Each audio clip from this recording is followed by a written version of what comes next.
Assalamualaikum warahmatullahi wabarakatuh. Selamat siang, shalom.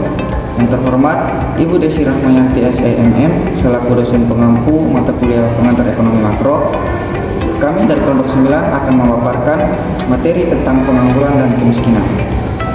Sebelum itu, kami akan memperkenalkan diri. Saya Muhammad Hasbi Fauzan Sudrajat sebagai moderator. Dan saya Erin Sugara Salamullah sebagai pemateri pertama. Saya Nurul Jenapua Jiwa sebagai pembicara kedua. Seterusnya, waktu dan tempat saya persilakan kepada pembicara pertama. Pengangguran dan kemiskinan. Mari kita lihat fakta di lapangan di tahun 2006. Indonesia mencatat prestasi dengan angka pengangguran terendah dalam satu dekade, yakni 4,74%. Namun, ada anomali yang menarik di sini. Angka kemiskinan kita masih di level 8,5%. Mengapa bisa begitu? Ini menunjukkan bahwa meskipun orang sudah punya pekerjaan, banyak dari mereka yang upahnya belum mampu mengangkat mereka keluar dari garis kemiskinan. Inilah yang kita sebut di tantangan kualitas ekonomi. Selanjutnya, apa sih hubungan pengangguran dan kemiskinan? Di sini kami membuat sebuah rantai. Coba teman-teman bayangkan. Sebuah efek domino. Pertama, saat seorang kehilangan pekerjaan, keran mendapatnya mati total. Kedua, karena tidak ada uang masuk, dimulai memangkas pengeluaran, konsumsi turun, makan dikurangi, belanja berhenti, dan daya beli hilang. Ketiga, untuk bertahan hidup, dia terpaksa menguras tabungan, begitu tabungannya habis. Di titik itulah dia jatuh ke bawah garis kemiskinan. Tugas besar kita adalah memutus rantai ini sebelum sampai ke domino terakhir, yaitu kemiskinan yang sulit diubah lagi. Baik, saya sebagai pembicara kedua akan melanjutkan pemaparan materi ini. Mengapa pengangguran dan kemiskinan ini sulit sekali dipisahkan? Kami membedahnya melalui dua landasan akademik utama.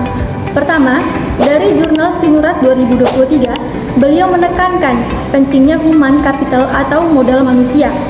Maksudnya, kalau skill atau pendidikan pekerjaan kita rendah, mereka hanya akan terserap di pekerjaan kasar dengan upah minimum.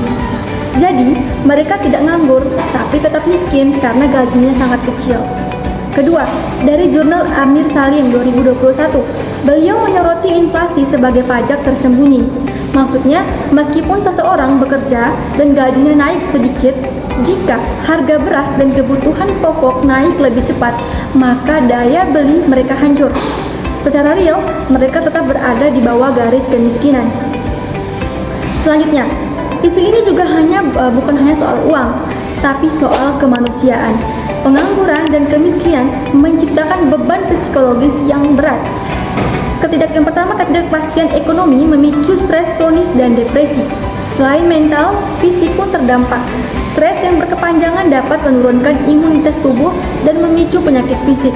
Artinya, pengangguran adalah ancaman bagi produktivitas nasional jangka panjang karena merusak kesehatan mental dan fisik.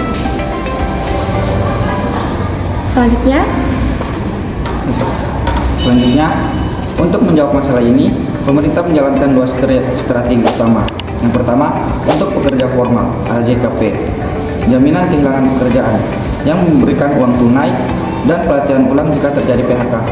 Yang kedua, untuk pekerja informal seperti pedagang kecil atau ojol, pemerintah mengandalkan bansos adaptif dan KUR untuk menjaga agar usaha mereka tetap jalan dan perut mereka tetap kenyang meskipun harga barang naik.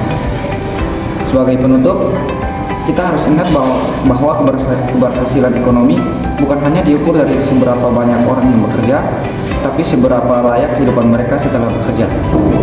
Kesejahteraan adalah hak setiap warga negara, bukan sekedar angka statistik.